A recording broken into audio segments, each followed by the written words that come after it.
나의 하나님, 어찌하여 나를 버리셨나이까?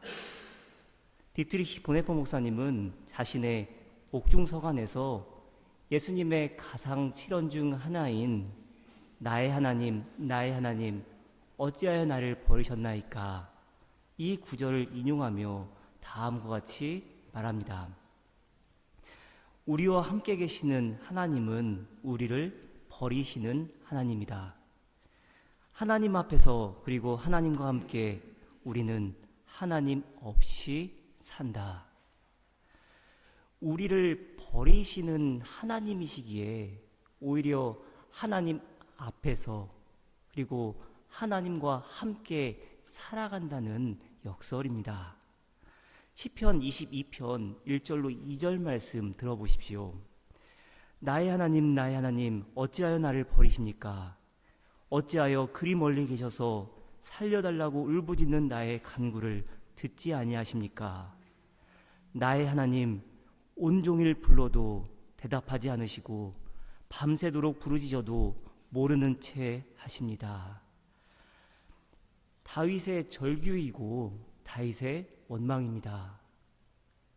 때로는 저와 여러분 역시 다윗처럼 하나님을 원망하며 살아오셨던 때 있지 않으셨습니까?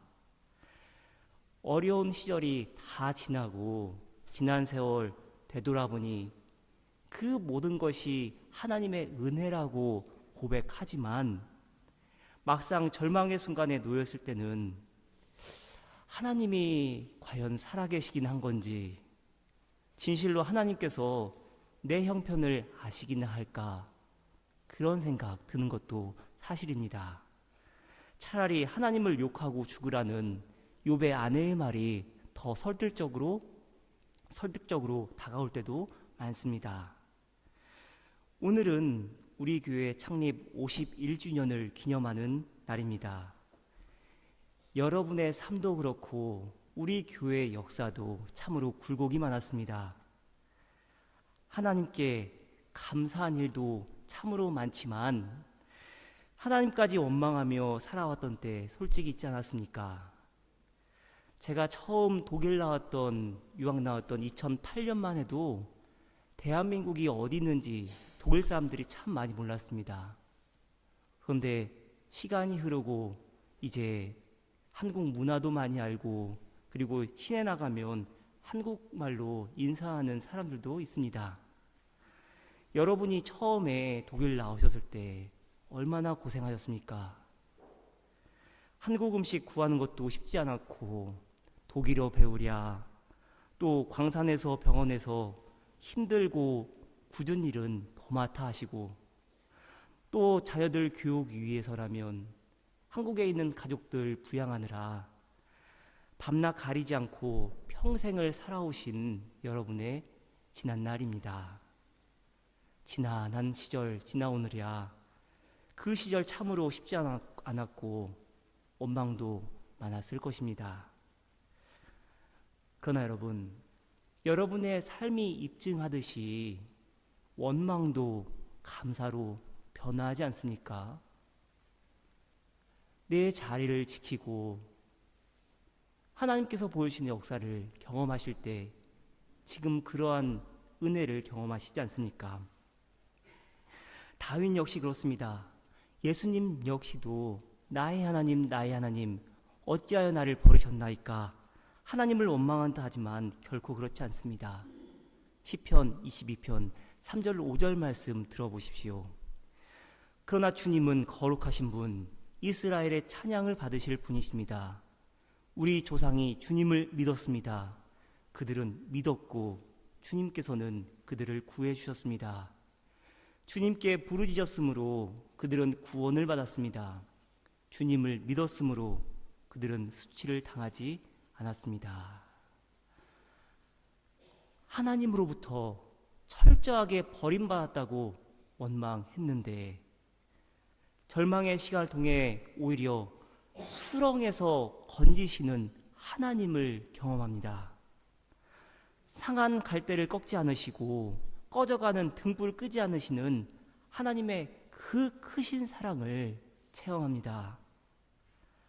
하나님의 부재가 가장 극명하게 표현될 때 하나님의 임재가 최고조에 다다른 것입니다. 여러분, 그 비결이 무엇입니까? 비결이 무엇입니까? 기도할 때 간절함으로 하나님 앞으로 나아갈 때 우리의 기도가 바뀌기 때문입니다. 그렇다면 우리의 기도가 어떻게 바뀌어야 합니까? 내가 어떻게 하나님을 찾을 것인가를 구하는 데에서 어떻게 하나님이 나를 찾으시도록 해드릴 것인가에 대해 기도해야 합니다. 문제는 내가 어떻게 하나님을 알 것인가가 아니라 어떻게 하나님이 나를 아시도록 해드릴 것인가이기 때문입니다. 내가 어떻게 하나님을 사랑할 것인가가 아니라 어떻게 하나님이 나를 사랑하시도록 해드릴 것인가가 중요하기 때문입니다. 궁극적으로 나에게 하나님은 누구인가가 아니라 하나님께 나는, 우리 디셀드로프 한인교회는 누구인가에 대한 답을 찾을 수 있어야 합니다. 오늘 본문 보면은 하나님은 자기를 찾는 자들에게 기꺼이 발견되시는 분이십니다. 겉으로 보면 숨어 계신 하나님을 찾기 위해 우리 자신의 노력과 열심을 강조하는 것 같지만 실상은 하나님께서 우리를 찾으실 수 있도록 우리의 갈급함과 간절함이 절실하다고 말합니다. 누가복음 11장 9절로 10절 말씀입니다. 내가 너희에게 말한다. 구하여라. 그리하면 너희에게 주실 것이다. 찾아라. 그리하면 찾을 것이다.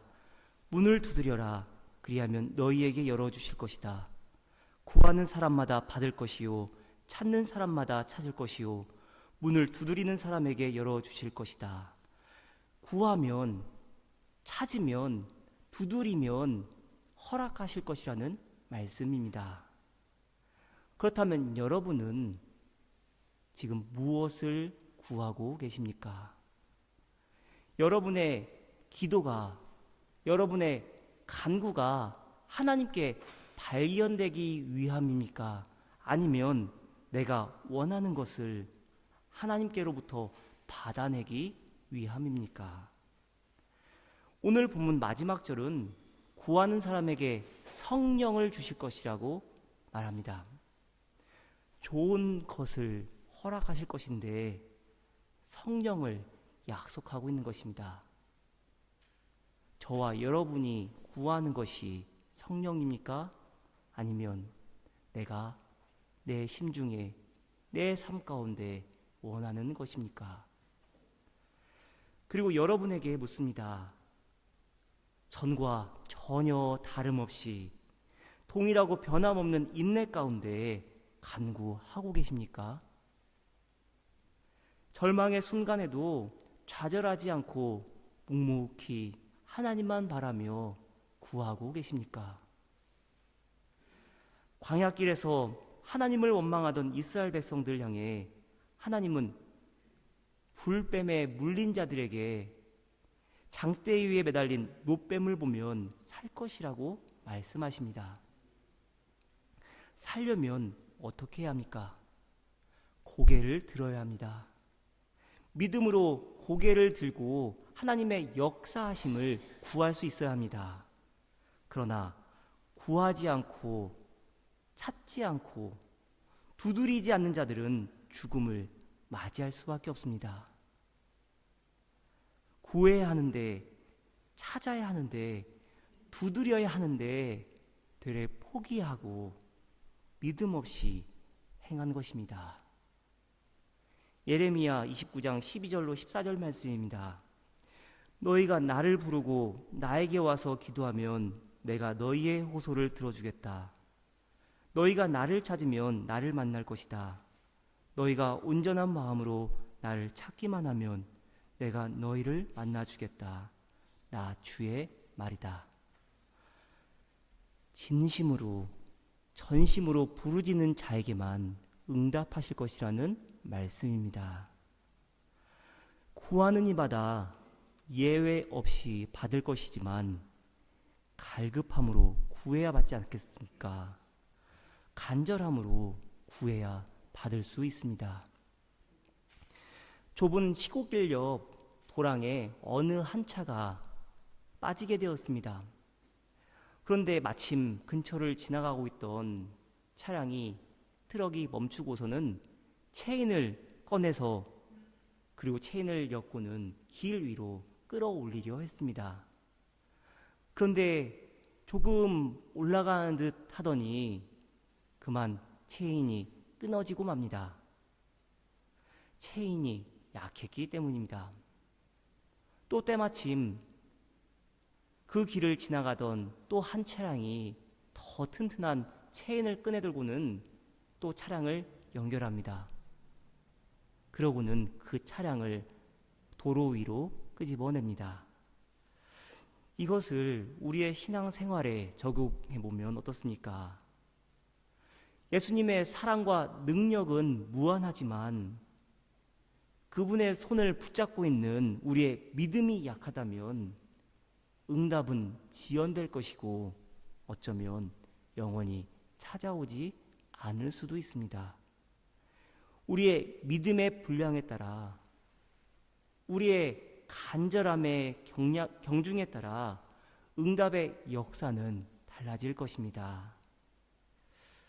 오늘 본문에서 예수님은 당신의 손을 있는 힘껏 붙잡으라고 말씀하십니다.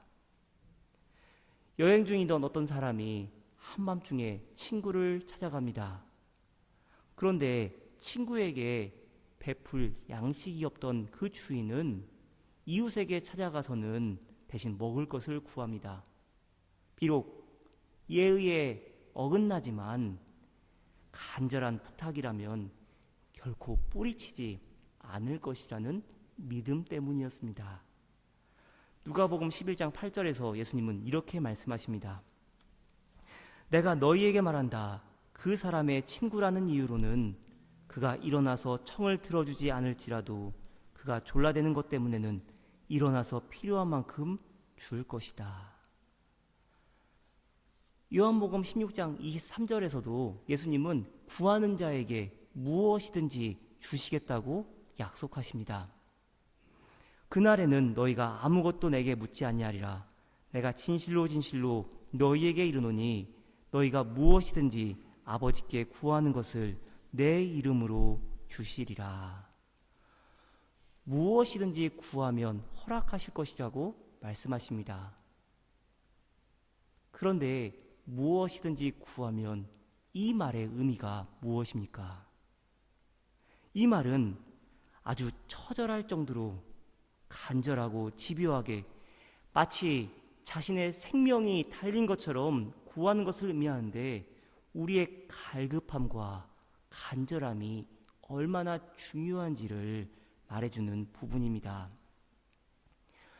12해 동안이나 혈루병을 앓고 있던 여인의 간절함을 보십시오. 육체적인 고통도 고통이겠지만 율법적으로 정결하지 못하다고 판정을 받았기 때문에 수많은 세월 동안 사람들과 세상과 격리되어 살아왔을 것입니다.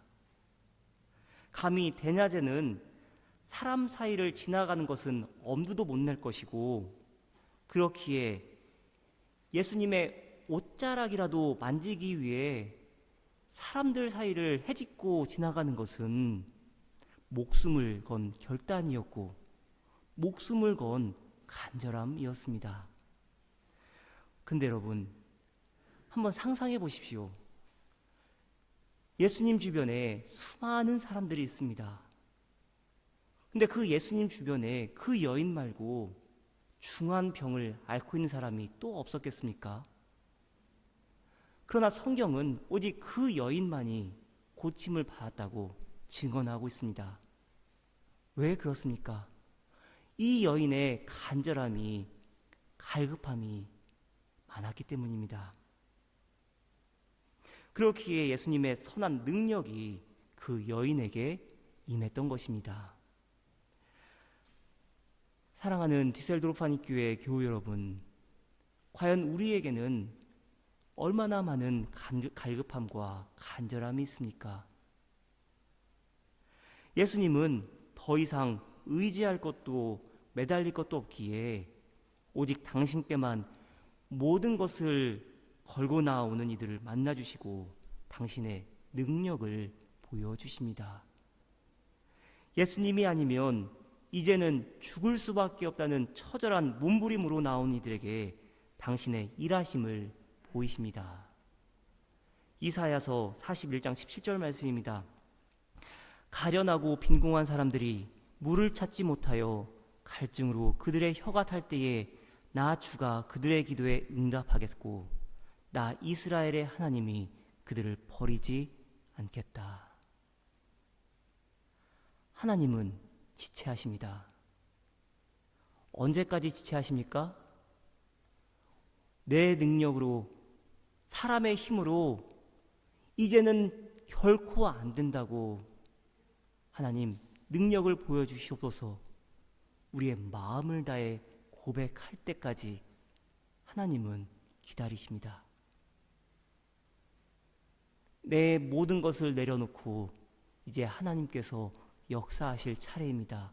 고백할 때, 그렇게 믿음으로 고백할 때 하나님은 역사하십니다. 처절한 몸부림이 있어야 합니다. 간절함으로 하나님께 나올 수 있어야 합니다. 여러분, 우리에게 그러한 갈급함과 간절함이 있기를 바랍니다. 여러분 자신을, 우리 교회 공동체를 돌아보십시오. 아직도 내 생각과 판단이 중요하고 여전히 혈기로 일한다면 아직은 때가 아닙니다. 하지만 하나님께 모든 것을 걸고 하나님 앞에 간절함으로 나아올 때 하나님은 당신의 역사하심을 보이실 것입니다. 내 안에, 우리 안에 하나님의 능력으로 덧입혀지기를 소망하는 그 간절함이 있기를 소망합니다. 그 갈급함으로, 그 간절함으로 주님께 나아올 때 하나님은 역사하십니다. 예수님은 간절함으로 나아온 그 여인을 향해 이렇게 말씀하십니다. 개역 개정성경으로 마가복음 5장 34절 말씀입니다. 예수께서 이르시되 딸아 내 믿음이 너를 구원하였으니 평안히 가라. 내 병에서 놓여 건강할지어다. 예수님은 선포하십니다. 평안히 가라. 사랑하는 여러분, 평안히 가시기를 바랍니다. 창립 51주년 기념되는 오늘 하나님은 우리에게 말씀하십니다. 평안히 가라. 하나님 당신께서 모든 것을 역사하실 것이니 평안히 가라고 말씀하십니다. 사랑하는 여러분, 간절함으로, 갈급함으로 하나님께서 역사하실 것을 믿으며 평안히 나아가는 저와 여러분이 되기를 간절히 축원합니다. 기도하겠습니다. 하나님, 디셀도르프 한인교회 창립 51주년을 맞게 하시니 감사합니다. 구하여라, 그리하면 너희에게 주실 것이다. 찾아라, 그리하면 찾을 것이다. 문을 두드려라, 그리하면 너희에게 열어주실 것이다. 이 약속의 말씀이 우리 가운데 보여진 역사가 있게 하옵소서. 예수 그리스도의 이름으로 기도드렸습니다. 아멘.